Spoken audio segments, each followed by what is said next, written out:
Homowo-Afi Festival. I'm speaking from some of the research I learned when I was working with the provisional government in the Republic of New Africa.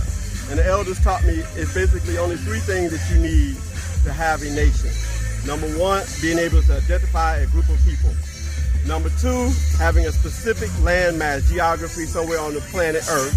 And number three, having your own government. That's it. You can look this up in the United Nations documentation. You don't need to have a flag and a bank and a song and all the things that you may think you might need. You just need those three things: a people, land base, and a government. To look, explore for Sister Cities program for Gainesville. Gainesville had 9 sister cities all around the world, and it had none in Africa up until March of 2022, when a group delegation from our city, including our city councilwoman Gail Johnson and several others in Kwandaja, went over to Ghana to explore various cities. And we chose one, and that city is Hope. It's in southwestern Ghana, and it is also the city that provided the installment for our Queen Mother, Manye, the regalia, the beads, the stool, the staff, and everything. So I just wanted to mention that, and Kwanda asked me to say that in prep for Ms. Kim Poole from Baltimore, who is involved with sister cities and collaborative exchange programs between the U.S. all over Africa. Kim from Baltimore. I was born by the river in a little tent, and oh, just like that river I've been running ever since. It's been a long time coming, but I know a change is gonna come. Oh, yes it is. Today in Gainesville, Florida is nothing short of incredible. Mamas and babas that are preserving and promoting the African identity and the African culture. But I'm here today because I want to remind you that we didn't stop being African when they dropped us off on these shores against our will. So I want you to know that you are African too, that the African in you is what brought you here. We are the rhythm people. In the beginning was heart drum. With this vibration, we give rhythm to the world. On this beat, we sing life. We are the rhythm people, and as long as that heart beats inside your chest, it reminds you of who you are. It reminds you of your indigenous identity. And so that is what we're doing with our organization, the Teaching Artists Institute. When we talk about sister cities, yes, we understand that we live in the municipalities of these governments, but we are a nation within a nation. We had to build a culture within a culture. And it's important that we remember that rhythm and culture is the one connection we never lost. And so I'm excited to be here because Mama Ayoka, she is a living example. We stand here on her land. When I first came here, she said, Kim, this festival is not a park. This is my front yard. Clap, because this is Mama Ayoka's front yard, right? This is not colonizer land. She owns this property. That dirt you stand on, them her trees that your chair's sitting up next to, okay? And those are the kind of mama examples that we need as we begin to stand in our power and reconnect to the continent.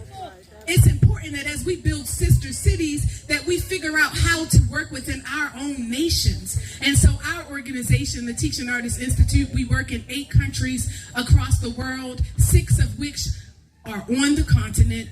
That includes Ghana. Yes, I shout out all my God people in the Homowo Festival. Thank you so much. And Accra and Prem, we appreciate you. Yes, we do. Madasi for everything you've given us.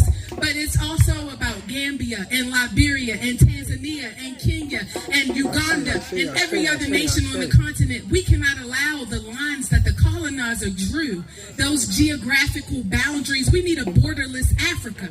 And once we have a borderless Africa, we get rid of the tribalism that we find with our African brothers and sisters on the continent. And you, Pan-African, are the composite. You are at home in Ghana. You are at home in South Africa. You are at home in Tanzania. And so you remind us of our connectedness. And so with our sister city initiatives, we're looking for those that are interested in being those cultural emissaries. Because being Africa in Gainesville is not enough. Yes, you brought Africa with you, but at some point you have to go and build that connection. You have to see for yourself.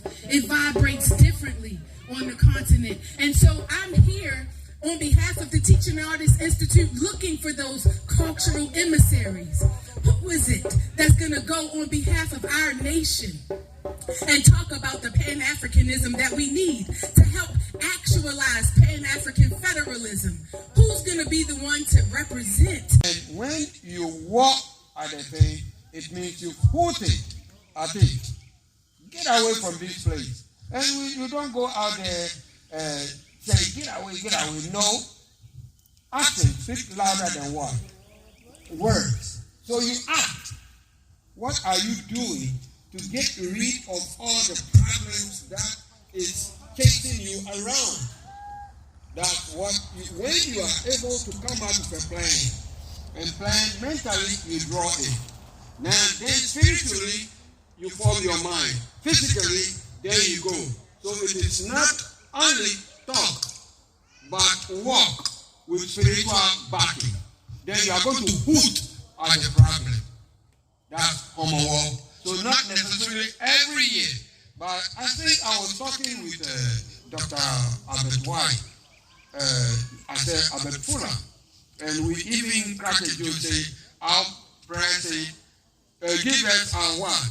Daily bread.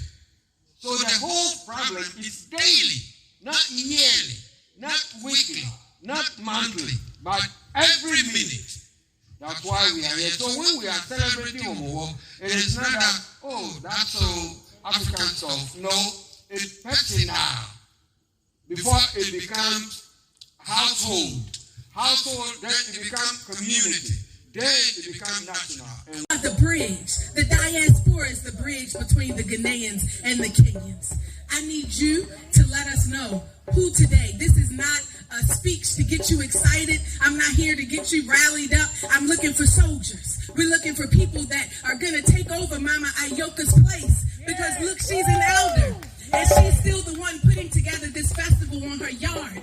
So what I'm saying is that I've come all the way down from Baltimore. I caught a flight and I drove 2 hours from Orlando so that I could be here today for just 2 hours. And so I'm asking you, who among you is next? Who's next in line to stand beside her, to take care of this stage, to make sure that this space, this small liberated zone doesn't disappear when she transitions into the realm of the ancestors? Who among you is going to train their child with the Pan-African centered mind that understand that naming an African name is not enough, that your name is an action word that reminds you of your mission and your purpose? And if you're not acting in your mission, and if you're not acting in your purpose, then your name is a constant reminder of our failure as a people. So please make sure before you take that African name and stand up here like our sister Didi did, Madasi. And thank you so much, Dada. Great weight on your shoulders. Thank you for standing and saying that, yes, choose me. Send me, Lord. Send me.